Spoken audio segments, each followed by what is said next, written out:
Imaginez ceci. Sur la terre de Baffin, des grimpeurs vivent pendant des semaines dans des portaledges en titane, accrochés à des parois verticales, après avoir traîné jusqu'à 227 kg de matériel à travers des fjords où la glace marine se fissure sous leurs pieds. Autrement dit, vous suspendez littéralement votre chambre à coucher au-dessus d'une fissure de glacier, et vous allez dormir comme si de rien n'était. Sauf que pendant que vous dormez, la glace, elle, ne dort pas. Les premiers glaciologues à avoir posé des sismomètres dans l'Himalaya enregistrent, nuit après nuit, des craquements assourdissants sous la surface, pendant que le glacier continue d'avancer, plus lentement qu'en journée, mais il avance quand même. Résultat, au matin, la crevasse que vous avez vue la veille sous votre hamac n'est peut-être déjà plus tout à fait la même. Et croyez-moi, c'est encore la partie la plus tranquille de cette histoire. Petite question avant d'aller plus loin. Vous dormiriez dans un hamac suspendu au-dessus d'une fissure de glacier? Ou vous passeriez la nuit assis, lampe frontale allumée, à écouter la glace craquer sous vous? Dites-le en commentaire, on vérifiera la bonne réponse à la fin, et laissez un like si l'idée vous donne déjà un peu le vertige. Revenons à ce fameux portaledge. Ce n'est pas un hamac de camping acheté en solde. C'est une plateforme rigide, suspendue par des sangles et des mousquetons à un unique point d'ancrage planté dans la roche ou dans la glace, avec un plancher tendu, une armature métallique et parfois une toile amovible par-dessus pour couper le vent. Sur les parois de Baffin, les équipes de Big Wall y passent des semaines entières, empilées les unes au-dessus des autres, comme des balcons d'immeubles, sauf que l'immeuble en question est vertical et culmine à plusieurs centaines de mètres au-dessus du vide. Et pour vivre là-haut, il faut d'abord tout faire monter jusqu'au pied de la paroi. On parle de 227 kg de matériel par expédition, transporté en motoneige à travers des fjords recouverts d'une glace marine de 60 à 90 cm d'épaisseur. Une glace déjà fissurée par l'eau qui s'infiltre dessous. Autrement dit, avant même de commencer à grimper, il faut traverser un terrain qui craque déjà sous les skis. Le portaledge, à ce stade du voyage, commence presque à ressembler à une option reposante. Techniquement, ces plateformes ont beaucoup évolué. La série A5 en particulier a marqué un tournant. Ce sont les premiers modèles conçus pour encaisser les conditions extrêmes de l'Himalaya et du Karakoram. Vent violent, neige, écarts de température brutaux, sans se déchirer ni s'effondrer sous le poids d'une personne endormie. Cette solidité a littéralement ouvert une nouvelle ère, celle des bivouacs de plusieurs jours accrochés à des parois où, quelques décennies plus tôt, personne n'aurait envisagé de passer ne serait-ce qu'une seule nuit. Alors oui, humainement, on a un peu de mal à visualiser la scène. Vous montez votre plateforme, vous la fixez, vous déroulez votre sac de couchage, vous réglez votre réveil comme n'importe quel matin de semaine, et vous vous endormez à l'aplomb d'une fissure qui plonge parfois sur des dizaines de mètres. Pas de voisins bruyants, pas d'ascenseur en panne, juste vous, une sangle et un vide vertical que vous finissez presque par ne plus remarquer, tant l'habitude s'installe vite dans ce genre d'endroit. Le plus étrange, ce n'est même pas de dormir suspendu dans le vide, c'est de le faire avec cette tranquillité presque domestique, comme si la paroi était une adresse fixe et non un terrain qui, sous vos pieds, ou plutôt sous votre matelas, n'a jamais cessé une seule seconde d'être en mouvement. Alors, si ce n'est pas simplement de la roche figée qui vous sert de plancher cette nuit-là, la vraie question devient « qu'est-ce qui se passe exactement pendant que vous dormez, juste en dessous de vous ?» Reprenons où nous en étions. Vous, suspendu dans votre portaledge, persuadé de dormir sur du solide. Changeons d'échelle un instant. Oubliez la nuit, la trace de givre sur votre duvet, le vide sous vos pieds. Regardons ce sur quoi vous êtes vraiment posé. Pas une dalle de pierre figée depuis des millénaires, mais une masse qui avance. Lentement, oui, mais elle avance, en permanence. Même là, maintenant, pendant que vous lisez ces lignes bien au chaud. En moyenne, un glacier de montagne se déplace entre 0,1 et 2 mètres par jour, avec une valeur typique autour de 25 cm. 25 cm, c'est presque rien, direz-vous. Sauf que ce chiffre s'additionne jour après jour, nuit après nuit, sans jamais s'arrêter pour souffler. Imaginez une limace de compétition, ridicule sur 100 mètres, terrifiante sur 100 ans. Le glacier ne fait pas la course avec vous, il fait la course avec le temps, et lui, il ne perd jamais. Ramenons ça chez vous, dans votre salon. 25 cm par jour, c'est à peu près la distance que parcourt votre matelas si, une nuit, il décidait de se déplacer tout seul vers la porte. Vous ne le remarqueriez sans doute même pas au réveil. Mais accumulez cette dérive sur une semaine d'expédition et votre lit de camp aurait déjà traversé la pièce. Sous un porte-à-ledge accroché au-dessus d'une crevasse, cette 10 mètres discrète n'a plus rien d'anecdotique. Et puis il y a les exceptions qui donnent le vertige. Certains glaciers, en phase de surge, une accélération brutale et temporaire, peuvent bondir jusqu'à 300 mètres en une seule journée. 300 mètres. Soit la longueur de 3 terrains de football, parcourus par une masse de glace de plusieurs dizaines de mètres d'épaisseur en l'espace d'une nuit d'insomnie. À ce stade, on ne parle plus de dérive géologique. On parle d'une créature qui change de position pendant que vous dormez. Le record du monde, chez les glaciers qui ne sont pas en surge, appartient au Jakobshavn, au Groenland. Durant l'été 2012, il a atteint jusqu'à 46 mètres par jour, soit environ 17 km par an. Représentez-vous la scène. Un mur de glace, haut comme un immeuble, qui avance, chaque jour, de la longueur d'un immeuble couché sur le flanc. Aucun humain ne pourrait le voir bouger à l'œil nu. Et pourtant, en une semaine, il aurait déjà changé de quartier. L'Alaska a son propre champion, avec un surnom qui ne laisse aucun doute sur l'ambiance. Le glacier Black Rapids, rebaptisé le glacier galopant. En 1936, il a progressé de plus de 30 mètres par jour. Les habitants de la région, alarmés, ont vu une masse de glace grande comme une ville avancer vers eux à une vitesse qu'aucune carte ne prévoyait la veille. On ne fuit pas un glacier au galop en courant. On le regarde, impuissant, redessiner le paysage sous vos pieds. Alors récapitulons l'ampleur du problème sous votre porte-à-ledge. Une crevasse classique peut atteindre 60 mètres de profondeur et s'étendre sur des dizaines de mètres de long. La plus profonde jamais mesurée directement, près de Thule au Groenland en 1954, plongée à 26 mètres. Maintenant, prenez cette fissure géante et posez-la sur un tapis roulant qui avance de quelques centimètres à plusieurs dizaines de mètres par jour, selon l'humeur du glacier. Votre trou béant d'hier n'est déjà plus tout à fait le même trou aujourd'hui. Revenez un instant à votre corps, allongé dans le hamac de toile, tendu au-dessus du vide. Vous sentez le tissu qui grince sous votre poids, le vent qui fait vibrer les sangles, le silence trop calme d'une montagne censée être immobile. Sauf qu'elle ne l'est pas. Sous vous, une masse pesant des millions de tonnes rampe, imperceptiblement, vers on ne sait où. Ce n'est pas une image poétique. C'est de la mécanique pure, mesurée par GPS, documentée sur plusieurs continents, du Groenland à l'Alaska, en passant par l'Himalaya. Voilà donc notre créature, capable d'un pas d'escargot la plupart du temps et d'un galop de 300 mètres par jour quand elle s'énerve. Mais une question s'impose, et elle va changer complètement votre nuit sous la toile. Si un glacier peut vraiment galoper, pourquoi ne le fait-il pas tout le temps de la même façon? Pourquoi cette même masse de glace, aussi capable de vitesse que de lenteur extrême, choisit-elle certains moments plutôt que d'autres pour accélérer, et d'autres, plus discrets, pour se figer et se taire? Représentez-vous la scène. Vous êtes enfin endormi dans votre porte-à-ledge, bercé par l'idée rassurante que le rocher, ou plutôt la glace, sous vous, ne bouge pas. Et puis, vers 2 heures du matin, un claquement sec traverse la nuit, comme un coup de feu tiré juste sous votre matelas. Vous vous redressez, le cœur battant, en cherchant l'origine du bruit. Il n'y a personne. Il n'y a même pas d'écho qui se répète normalement. C'est le glacier lui-même qui vient de parler, et il ne chuchote pas. Ce phénomène a un nom scientifique précis, icequake, un séisme glaciaire. Ce n'est pas une image poétique inventée pour pimenter un documentaire.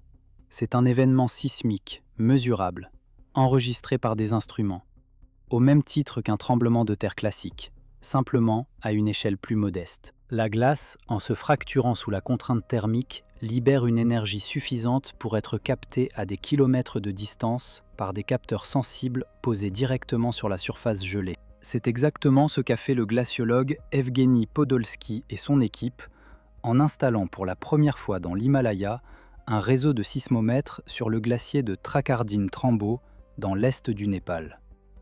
Résultat, des craquements sonores, puissants, réguliers, apparaissant systématiquement la nuit. Le glacier a un emploi du temps acoustique presque aussi prévisible qu'un réveil qui sonne à heure fixe, sauf que personne ne l'a programmé et que personne ne peut l'éteindre. Et voici le détail qui devrait vous empêcher de vous rendormir tranquillement. Plus la température chute brutalement pendant la nuit, plus le signal sismique est violent. Une nuit douce reste presque silencieuse. Une nuit de gel sec, elle, transforme le glacier en caisse de résonance. Autrement dit, la nuit la plus belle pour observer les étoiles, celle où l'air est glacial et parfaitement clair, et statistiquement celle où votre lit suspendu risque de vous offrir le concert le plus bruyant. La physique derrière ce vacarme tient en un chiffre simple mais spectaculaire. L'eau, en gelant, augmente de volume d'environ 9%. Imaginez remplir une bouteille à ras-bord, puis la mettre au congélateur. Elle finit toujours par exploser. À l'échelle d'un glacier, ce sont des millions de micro-poches d'eau piégées dans la glace qui subissent cette expansion simultanément, générant des contraintes internes colossales, cherchant une issue par n'importe quelle fissure existante. Ajoutez à cela un refroidissement inégal. La surface exposée à l'air perd sa chaleur beaucoup plus vite que les couches profondes de la glace. Les sections voisines se contractent alors à des vitesses différentes, se frottent, se déchirent l'une contre l'autre. C'est un peu comme si votre matelas et votre sommier rétrécissaient chacun à un rythme différent pendant votre sommeil. Sauf qu'ici, le résultat n'est pas un simple grincement, mais une détonation glacée capable de réveiller toute une équipée. Ce genre de récit fait presque regretter de ne pas être né avec des nerfs d'acier. Et si l'idée de dormir au-dessus d'un glacier qui craque la nuit vous fascine autant qu'elle vous glace le sang, sachez que les montagnes réservent encore bien d'autres surprises de ce calibre. Abonnez-vous pour ne rien manquer des prochaines histoires vertigineuses sur l'altitude et l'alpinisme. Et parfois, ce n'est pas seulement le bruit qui vous rattrape, mais la neige elle-même. Sur le Shishapangma, une expédition avait installé sa tente tout près d'une crevasse du glacier. Une seule nuit de chute de neige a suffi pour ensevelir complètement l'abri. Cordes, piolets, tout le matériel disparu sous une couche blanche compacte. Au matin, l'équipe a dû passer près de 2 heures à creuser pour simplement récupérer son équipement avant de pouvoir repartir. Ce n'est ni de la malchance isolée, ni un accident exceptionnel. C'est la routine silencieuse d'un glacier qui vit sa propre vie pendant que vous fermez les yeux. Les ponts de neige qui recouvrent les crevasses, eux aussi, changent de solidité selon l'heure. Plus fermes juste après le gel matinal, plus fragiles sous le soleil de midi.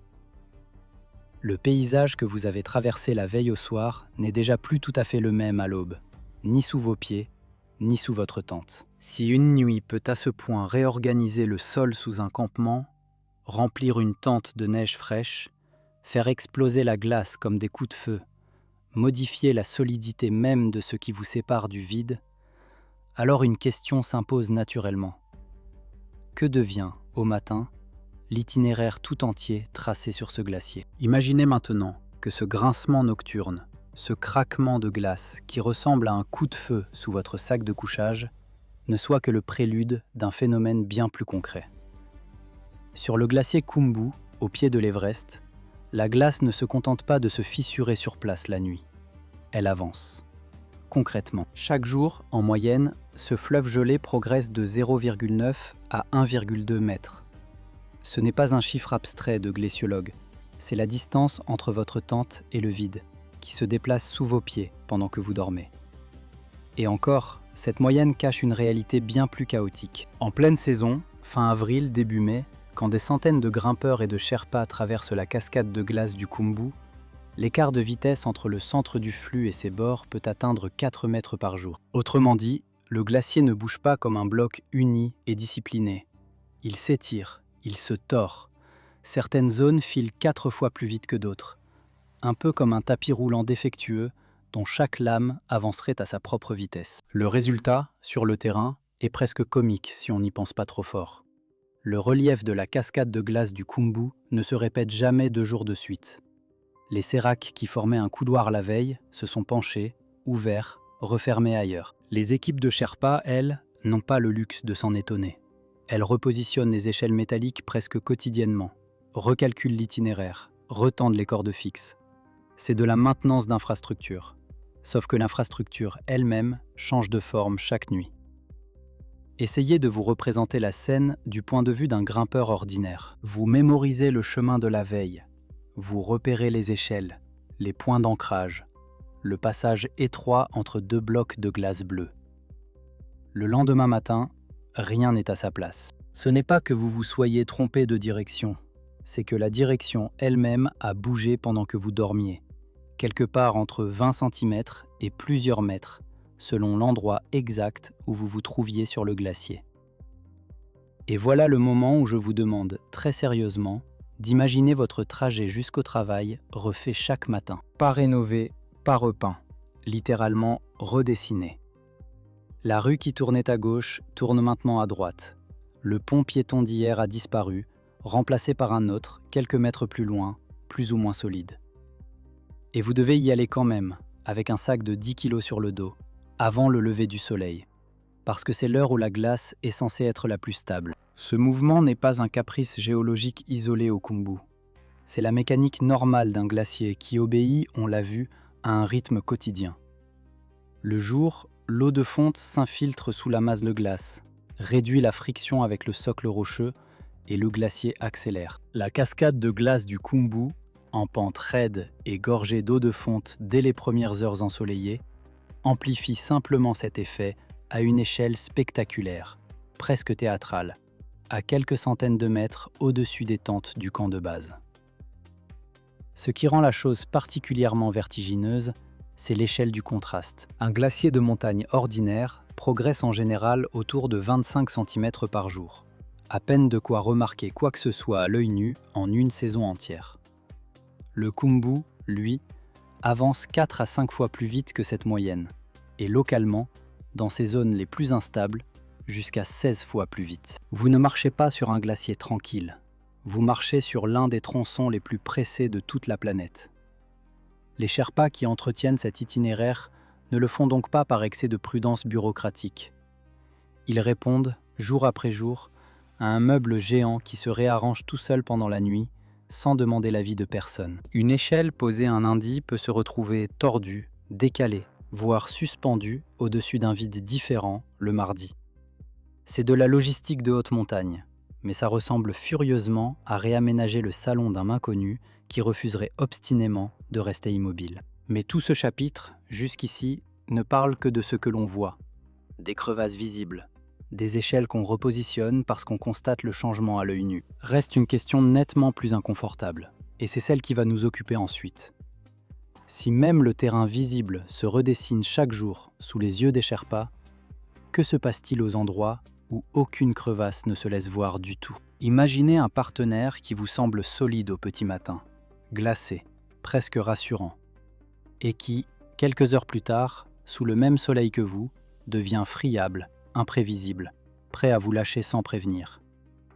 Ce partenaire-là, en montagne, porte un nom presque tendre, le pont de neige. Une simple croûte tassée au-dessus du vide, censée porter votre poids sur une crevasse. Sauf qu'il ne tient aucune promesse à long terme. Il change d'humeur avec la température, et personne ne lui a demandé son avis. La physique est cruellement simple. Après une nuit de gel, la neige se durcit, se soude, devient presque fiable, c'est le meilleur moment pour traverser. Mais dès que le soleil tape, ce même pont perd de sa cohésion, heure après heure, jusqu'à ne plus tenir qu'un souvenir de solidité. Autrement dit, le terrain le plus sûr du matin peut devenir un piège l'après-midi, sans qu'aucun signal visible ne vous avertisse. Vous marchez sur la même neige, mais plus sur la même structure. Et voici le piège classique, celui qui a envoyé bien décordé dans le vide. Des traces fraîches sur la neige. On se dit, presque instinctivement, que si quelqu'un est passé par là avant vous, le pont doit tenir. Faux, et dangereusement faux. Le mont a pu se réchauffer entre deux passages, 1 heure a suffi à fragiliser la structure. Les traces des autres ne racontent que leur propre chance, pas la vôtre. Passons aux chiffres, parce qu'ils remettent les pendules à l'heure. Une étude portant sur 405 accidents de crevasses dans les Alpes suisses entre 2010 et 2020 a établi une mortalité d'environ 6,5%. Une étude antérieure, sur une autre période, allait jusqu'à 11%. Les deux chiffres viennent de contextes différents, on ne les additionne pas, mais le message reste le même. Tomber dans une crevasse n'est presque jamais une condamnation automatique. C'est plutôt une loterie brutale de traumatismes graves, chez environ 1 blessé sur 10. Le calendrier de ces accidents suit lui aussi un rythme presque saisonnier. Mars, avril, juillet et août concentrent à eux seuls 73% des cas, soit les périodes de transition thermique, quand la neige hésite entre solidité hivernale et mollesse estivale. Le profil type de la victime, c'est un homme de 41 ans en moyenne, dans 82% des cas. Souvent un alpiniste étranger, loin de son terrain habituel, confiant, dans un pont qui, lui, n'avait fait aucune promesse. En 1985, sur le Ciula Grande, au Pérou, Joe Simpson a fait l'expérience la plus extrême de ce genre de trahison glaciaire. Une chute de plus de 61 mètres dans une crevasse où il a atterri sur une corniche étroite, coincé dans l'obscurité. Cette histoire est devenue le livre, puis le film « La mort suspendue », référence absolue de ce que le glacier peut faire à un corps humain quand il décide, littéralement, d'ouvrir le plancher sous vos pieds. Moins connue, mais tout aussi vertigineuse, l'histoire du glaciologue John Hall. En mai 2014, sur le Himlung, au Népal, il chute dans une crevasse d'environ 21 mètres. Bilan, 15 os cassés, dont 6 vertèbres, une épaule déboîtée, une hémorragie interne.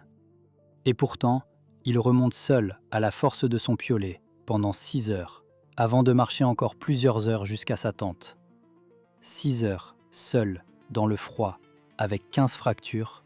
Essayez d'imaginer la discipline mentale que ça demande. Alors la question mérite d'être posée directement.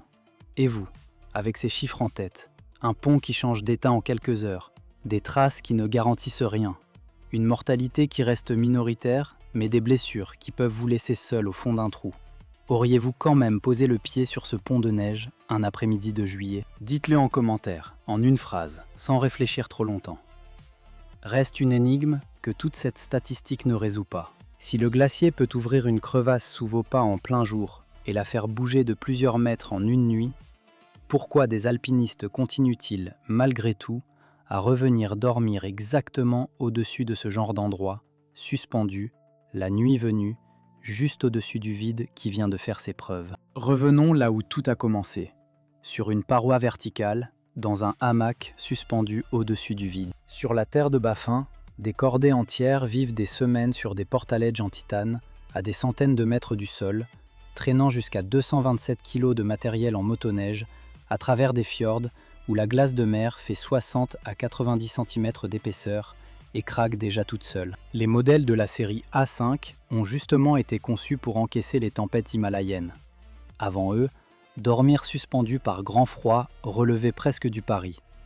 Ce n'est pas de la folie, c'est un métier avec son propre mobilier. Et ce métier a ses rituels obsessionnels, qui paraissent excessifs jusqu'à ce qu'on comprenne ce qu'ils empêchent. Avant de planter une tente sur un glacier, on sonde tout le périmètre avec une perche, tous les 30 à 60 cm. Puis on quadrille l'intérieur de la même façon. Imaginez-vous en train de piquer le sol de votre chambre à coucher toutes les demi-enjambées, juste pour vérifier qu'il existe encore sous le matelas. C'est exactement ça. Vous cherchez le plancher avant de poser le lit. Les broches à glace, elles, tiennent une charge de 7 à 12 kN dans une glace de bonne qualité. À peu près ce que tiendrait un coinceur mécanique planté dans une fissure rocheuse solide. Sauf que la roche ne fond pas, ne se dilate pas de 9% la nuit et ne change pas de texture entre l'aube et midi. Planter une broche dans un glacier, c'est un peu comme visser une étagère dans un mur qu'on sait vaguement vivant. Vous faites confiance, mais vous doublez toujours l'ancrage. En cordée, la distance standard entre grimpeurs est de 10 à 18 mètres, environ 18 mètres à 2, 10 à 15 à 3. L'idée n'est pas romantique, elle est arithmétique. Si l'un tombe, l'autre doit avoir le temps et la distance pour freiner avant d'être aspiré dans le même trou. Et si malgré tout quelqu'un disparaît sous la neige, on monte un mouflage, un système de poulies avec un gain de force de 3 pour 1, parfois 6 pour 1. Rien de tout cela n'est du théâtre. C'est simplement ce qu'exige un terrain qui refuse de rester en place. Revenons maintenant à votre nuit imaginaire dans le hamac, celle du tout début de cette vidéo. Vous vous souvenez, vous accrochez votre porte-à-ledge au-dessus de la crevasse, vous réglez votre réveil comme dans n'importe quel appartement du centre-ville, sans vous douter une seconde que votre studio pourrait déménager sans vous. Eh bien, cette nuit-là, sous votre matelas suspendu, la fissure a très probablement bougé. Pas de beaucoup, mais d'assez pour que ce ne soit plus tout à fait la même crevasse au réveil. Voici la réponse, et elle est presque décevante de simplicité. Rien de mystique ne se cache là-dedans. Un glacier est une rivière, en plus froid et en plus lent. Les glaciers de montagne avancent en moyenne de quelques centimètres à 2 mètres par jour.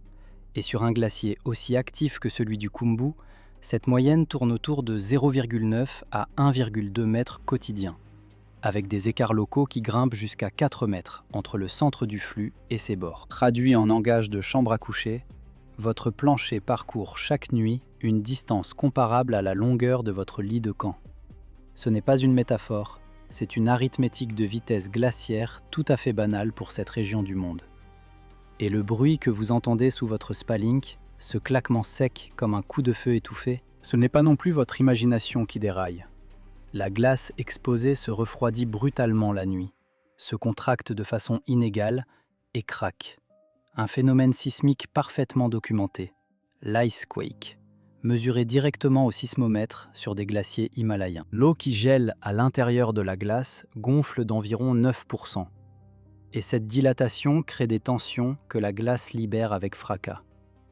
Vous ne dormez pas au-dessus d'un monstre qui vous traque. Vous dormez au-dessus d'un fleuve gelé qui, très lentement, très froidement, continue simplement de couler. Alors, honnêtement, auriez-vous le cran de vous allonger dans ce hamac au-dessus d'une fente aussi profonde qu'un immeuble de 9 étages, en sachant qu'elle pourrait glisser d'un demi-mètre avant le petit déjeuner? Ou passeriez-vous la nuit entière assis, lampe frontale allumée, à écouter la glace craquer ses articulations sous vos pieds? Dites-nous en commentaire ce que vous auriez fait à la place de ces alpinistes. Mettez un pouce bleu si cette histoire vous a donné le vertige et abonnez-vous pour ne rater aucun autre fait aussi vertigineux sur la montagne et l'altitude.